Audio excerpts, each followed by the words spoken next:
Veracruz, México. 15 de abril de 1978. El sol tropical caía a plomo, inclemente, sobre el malecón, envolviendo el puerto en una atmósfera densa de humedad y sal. El aroma penetrante del café recién tostado se mezclaba con la brisa marina, mientras el vibrante ritmo de una marimba jarocha se elevaba sobre el bullicio incansable de los lancheros y los transeúntes. Era un día más de vida efervescente y alegre en este corazón del Caribe mexicano, un escenario de contrastes brutales con la silenciosa realidad que se escondía tras las fachadas de un barrio antiguo. En La Huaca, donde las casas de madera pintadas de colores vivos se apiñaban en un laberinto de calles estrechas, una pequeña vivienda mantenía su puerta principal herméticamente cerrada. Gruesas cortinas de tela pesada impedían cualquier atisbo del exterior, resguardando con celo un secreto inconfesable, una verdad que la luz del día no podía tocar. Dentro, la oscuridad era casi total, solo rota por una fina rendija de luz que se colaba entre las tablas mal ajustadas de una ventana, dibujando un tenue haz de polvo danzante. En el corazón de esa penumbra, una niña de apenas 6 años, Sofía, jugaba en silencio con una muñeca de trapo, deshilachada y con un ojo menos, su única compañera. Sus movimientos eran cautelosos, como si temiera romper el frágil equilibrio de aquel hogar. A su lado, su madre, Guadalupe, le ajustaba con manos temblorosas un pañuelo de tela fina sobre el rostro. Los ojos grandes y asustados de Sofía se asomaban por el velo, reflejando una deformidad facial que ya era evidente, una que la obligaba, incluso en la intimidad de su propio hogar, a permanecer oculta, a vivir en la sombra de una condena silenciosa. La voz en off, profunda y melancólica, se alzó sobre el tenue sonido del ambiente. En Veracruz, un puerto vibrante de vida y alegría, donde la música y la risa se desbordaban por cada esquina, existía un secreto tan oscuro y doloroso, que condenaba a sus mujeres a vivir en las sombras. Una marca en el rostro, una condena de por vida que las recluía del mundo exterior, incluso de la caricia del sol. ¿Qué fuerza tan implacable las obligaba a ocultarse, a negar su propia existencia, a velar su identidad incluso bajo el techo de su propia casa? ¿Qué misterio tan profundo podría justificar décadas de sufrimiento y vergüenza, de vidas enteras vividas en la penumbra? La respuesta, enterrada bajo capas de silencio y superstición, aguardaba ser desenterrada. El doctor Alejandro Mendoza, un joven cirujano plástico de 35 años, arribó a Veracruz con el alma cargada de idealismo y la mente de conocimientos modernos. La Ciudad de México, su origen, quedaba atrás como un eco de asfalto y prisa, sustituida por la brisa salina y la algarabía constante del puerto jarocho. Para él, Veracruz era una promesa, un nuevo lienzo donde aplicar sus habilidades, un lugar vibrante y lleno de vida, donde el ritmo de la marimba se colaba por cada rincón. Sin embargo, bajo esa capa de alegría desbordante, Mendoza intuía una corriente subterránea, una melancolía silenciosa que se negaba a ser vista, un contraste brutal con la efervescencia tropical que lo rodeaba. Su ética profesional, firme e inquebrantable, no tardaría en chocar con las sombras de este puerto. Al comenzar su labor en el Hospital General de Veracruz, Alejandro se sumergió en la realidad médica local, que era tan rica en historias como escasa en recursos. Pronto, los murmullos de los pasillos, las anécdotas de enfermeras y los comentarios de pacientes comenzaron a tejer una narrativa inquietante. Hablaban de mujeres escondidas, de familias que recluían a sus hijas, de castigos divinos o maleficios que marcaban los rostros de algunas con una deformidad inexplicable. Alejandro, un hombre de ciencia, formado en los avances de la medicina moderna, escuchaba estas supersticiones con una mezcla de escepticismo y creciente curiosidad. Aquellas historias, tan ajenas a su raciocinio, le parecían reliquias de un pasado oscuro, incompatibles con la era de la razón. El incidente central no tardó en manifestarse. Una tarde sofocante, la llamada de emergencia llegó al hospital.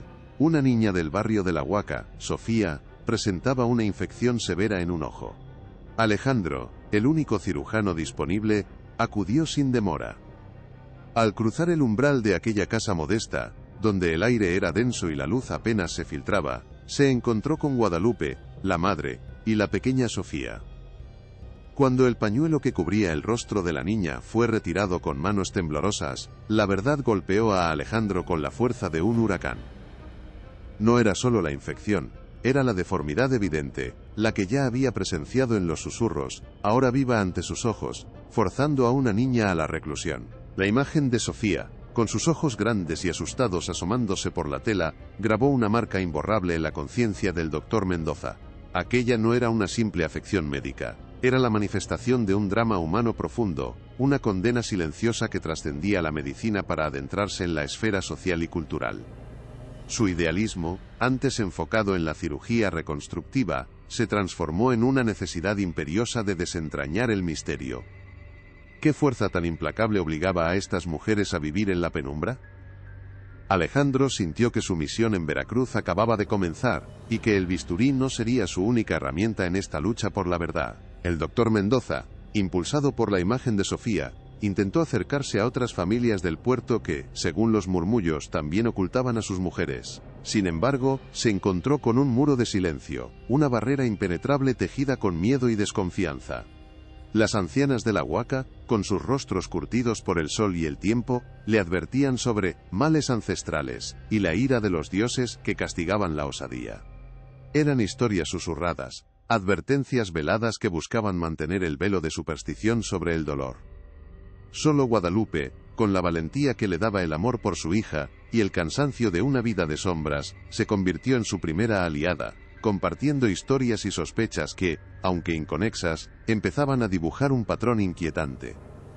Con la ayuda de Guadalupe, y el incipiente mapa de rumores, el doctor Alejandro Mendoza inició una investigación preliminar, recopilando historias clínicas rudimentarias, y trazando las genealogías de las familias afectadas.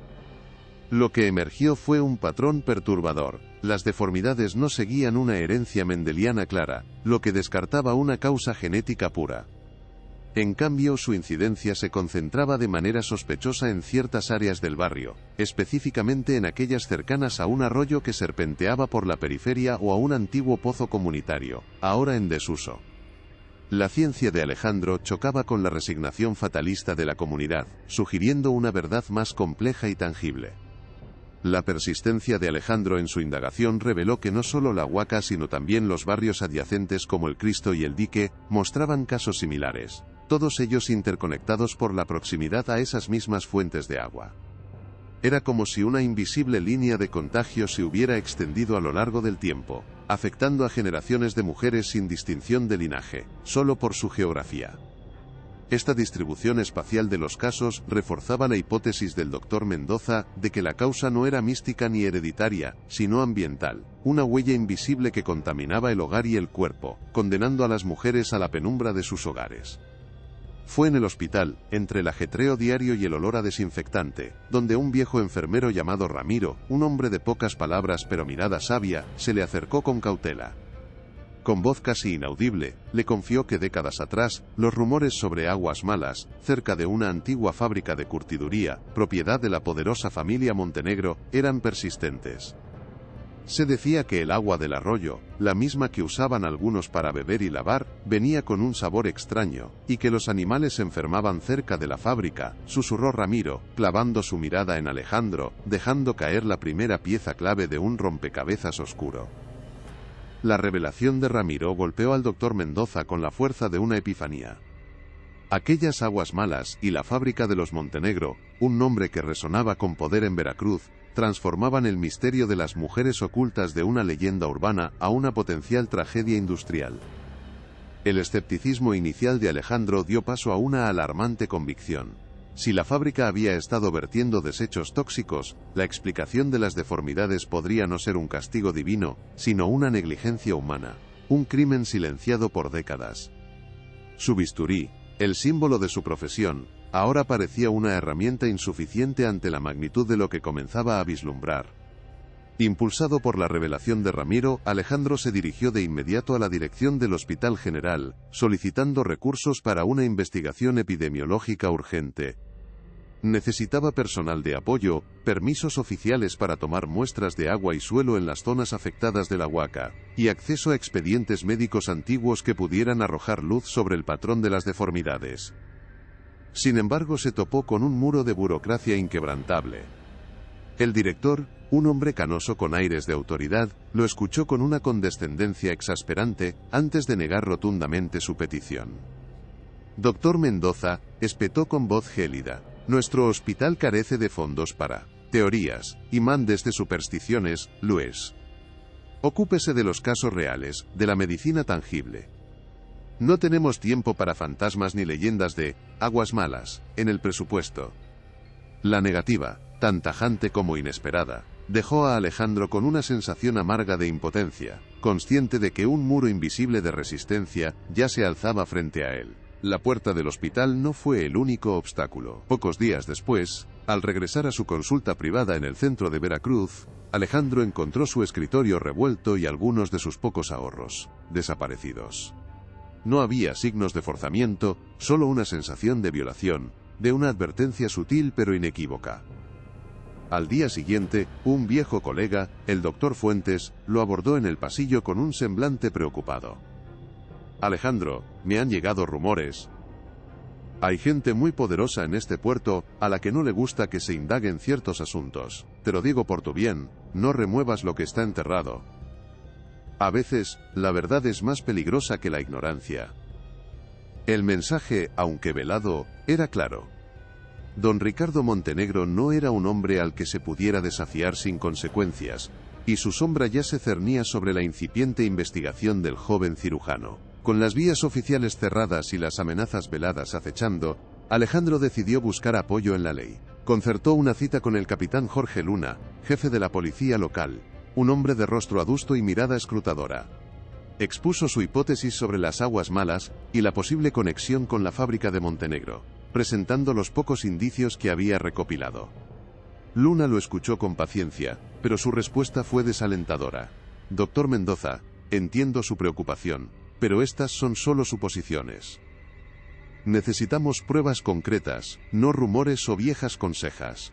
Pruebas irrefutables que vinculen directamente a esa fábrica con las enfermedades. Sin eso, mi jurisdicción no puede actuar, y menos aún contra una familia tan respetada como los Montenegro. La frialdad de su respuesta, envuelta en la rigidez de la ley, dejó a Alejandro en un callejón sin salida, la frustración creciendo en su pecho. A pesar de que las puertas oficiales se cerraban una tras otra, y las veladas advertencias de colegas y extraños resonaban en su mente, la imagen de Sofía, con sus ojos asustados asomándose tras el velo, se había grabado a fuego en el alma de Alejandro. Aquella condena silenciosa, el sufrimiento invisible de tantas mujeres de Veracruz era un fuego inextinguible que lo impulsaba a seguir. El doctor Mendoza comprendió que la burocracia y el miedo eran muros construidos con precisión para proteger verdades incómodas, pero su juramento hipocrático era con los pacientes, no con los poderosos.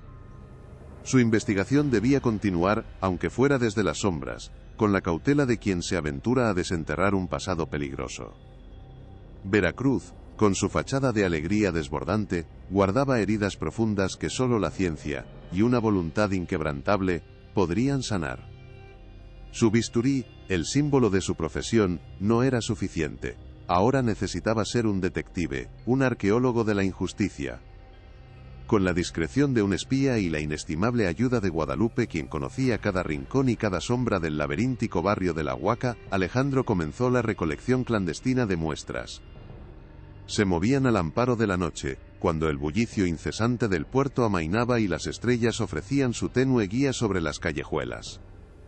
Con un equipo rudimentario, pero meticulosamente preparado, tomaron muestras de agua directamente del arroyo que serpenteaba cerca de las casas más afectadas, y de la tierra reseca alrededor del antiguo pozo comunitario, ahora cercado y olvidado.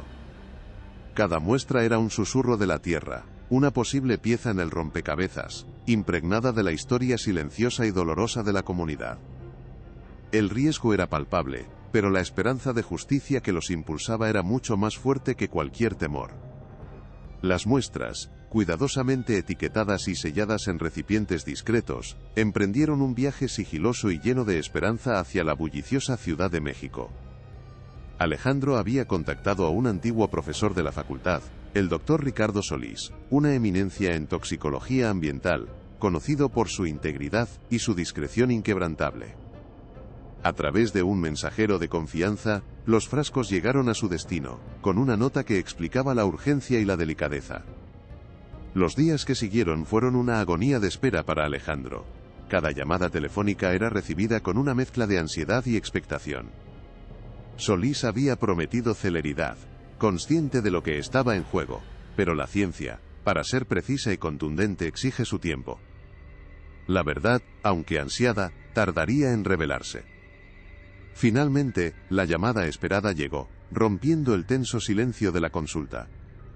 La voz grave del doctor Solís, aunque profesional, no pudo ocultar una nota de alarma. Los resultados preliminares eran contundentes e irrefutables. Las muestras de agua y suelo de la Huaca revelaban la presencia de metales pesados en concentraciones alarmantes.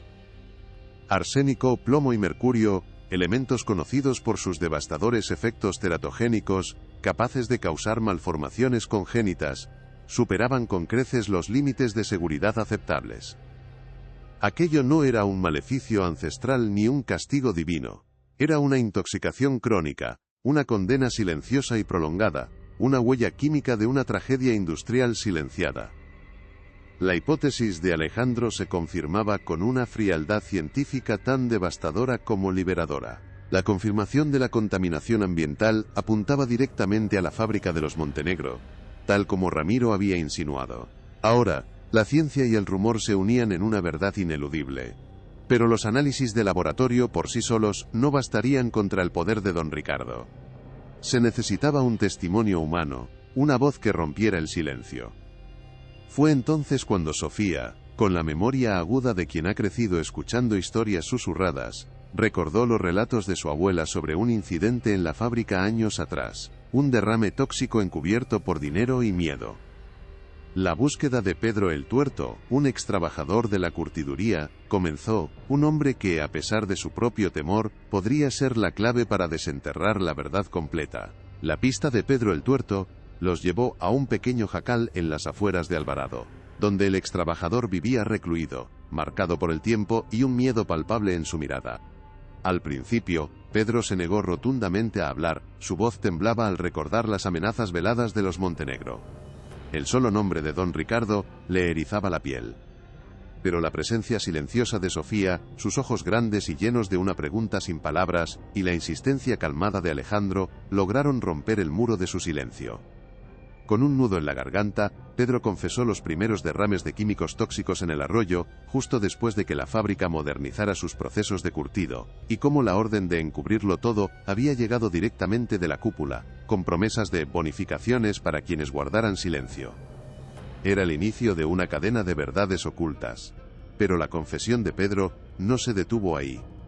Con cada palabra, el extrabajador desentrañaba una red de corrupción mucho más profunda y perversa de lo que Alejandro y Sofía habían imaginado. Relató cómo, con el paso de los años, cuando los primeros casos de deformidades comenzaron a surgir entre las mujeres de la Huaca, don Ricardo Montenegro no solo se aseguró de silenciar a los empleados, sino que también sobornó a médicos y funcionarios locales. Estos profesionales, comprados por el dinero y el poder del empresario, emitieron diagnósticos falsos, atribuyendo las malformaciones a enfermedades raras o defectos de nacimiento inexplicables, desviando cualquier sospecha de la fábrica. Así, el sufrimiento de las mujeres de Veracruz se convirtió en un secreto médico bien guardado, una mentira oficial que las condenó al ostracismo. El impacto de esta revelación fue devastador. Alejandro sintió un escalofrío que le recorrió la espalda. No era solo negligencia, era una complicidad deliberada, un acto cruel de engaño perpetrado contra los más vulnerables. Sofía, con el rostro pálido, comprendió la magnitud de la traición. Su vida, la de su madre y la de tantas otras mujeres, había sido sacrificada en el altar de la ambición y la codicia. La verdad, lejos de ser un maleficio, o un castigo divino, era una estrategia metódica para encubrir un crimen ambiental, enterrando no solo los desechos tóxicos, sino también la dignidad y la esperanza de generaciones. La lucha del doctor Mendoza ya no era solo por la ciencia, sino por la justicia en su forma más cruda y esencial.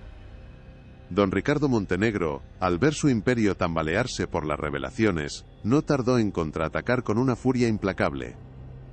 Sus tentáculos de poder se extendieron, no solo para desacreditar a Pedro el Tuerto como un borracho resentido y un mentiroso sin escrúpulos, sino para lanzar una campaña de difamación orquestada contra el doctor Mendoza.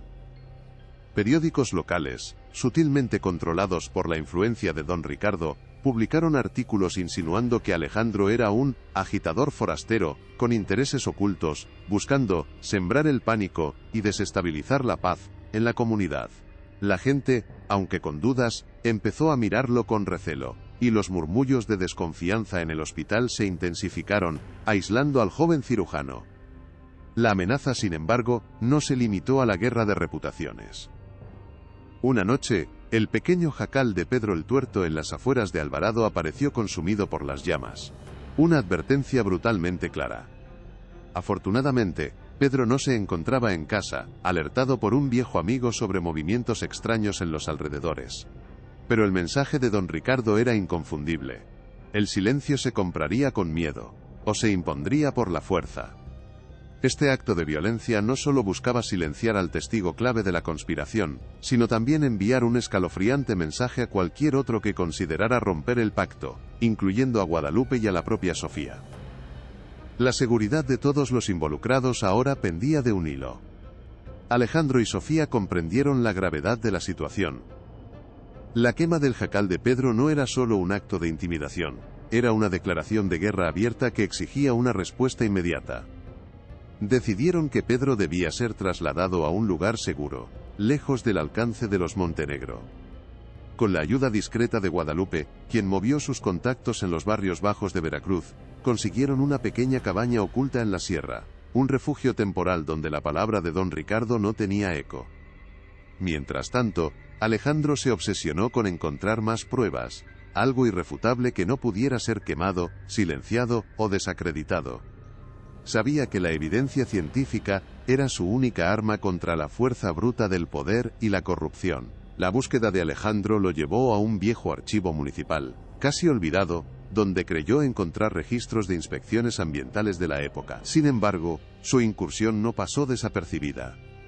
Días después, Sofía al regresar a casa encontró su muñeca de trapo, la misma con la que había jugado desde niña y su única compañera en la reclusión, clavada en la puerta con un cuchillo oxidado. Un mensaje mudo pero aterradoramente personal. Junto a ella, una nota escueta y anónima advertía: si no callas, tu deformidad será lo de menos. La huaca tiene memoria, y los accidentes ocurren. El miedo se clavó en el alma de Sofía, y la impotencia en la de Alejandro.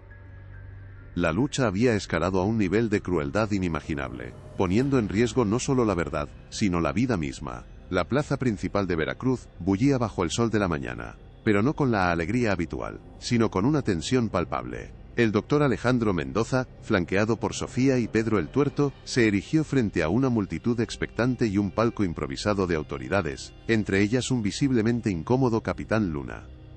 Don Ricardo Montenegro, con su semblante pétreo y su séquito de abogados, observaba desde la primera fila, su arrogancia intacta. Alejandro, con la voz firme a pesar del nudo en el estómago, comenzó a hablar de la verdad que había permanecido oculta, de las aguas malas y las deformidades que habían condenado a tantas mujeres. La gente murmuraba, escéptica y curiosa, mientras la prensa, alertada por un soplo anónimo, preparaba sus cámaras. Don Ricardo interrumpió, desestimando todo como mentiras de un forastero y un borracho resentido, intentando sofocar la verdad antes de que naciera. Pero Alejandro no cedió.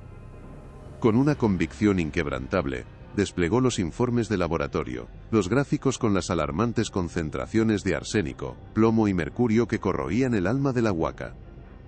Los resultados, irrefutables, convertían las supersticiones en una tragedia científica. Luego, con un valor que le brotaba del alma, Pedro el Tuerto subió al estrado. Su voz, al principio un hilo tembloroso, se fortaleció al confesar los derrames químicos, las órdenes de silencio y los sobornos que habían comprado la impunidad. Sofía, de pie junto a Alejandro, levantó su velo, revelando su rostro marcado, un testimonio mudo y desgarrador que resonaba más allá de cualquier palabra. El capitán Luna, con una expresión sombría, asintió lentamente, la evidencia destrozando su escepticismo. La prensa capturaba cada instante, el escándalo brotaba como un río. Don Ricardo, con el rostro descompuesto, intentó un último y desesperado intento de manipulación, acusando a Alejandro de difamación y a Pedro de perjurio, pero su voz se ahogó en el clamor de la multitud.